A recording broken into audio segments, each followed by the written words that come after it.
मनोज जरांगे यांच्या उपस्थितीमध्ये बीडमध्ये बैठक आयोजित करण्यात आलेली आहे।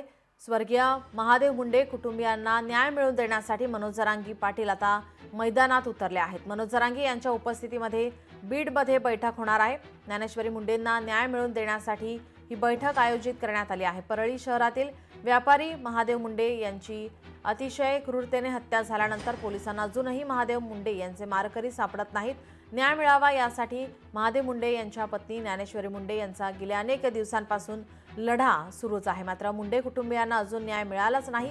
आता मनोज जरांगे पाटील आणि मराठा समाज हेच आपल्याला न्याय मिळवून देऊ शकतात या विश्वासाने ज्ञानेश्वरी मुंडे यांनी मराठा योद्धा मनोज जरांगे पाटील यांना हाक दिल्यानंतर आता जरांगे पाटील आणि सकल मराठा समाज ज्ञानेश्वरी मुंडे यांच्या पाठीशी उभा राहिलाय।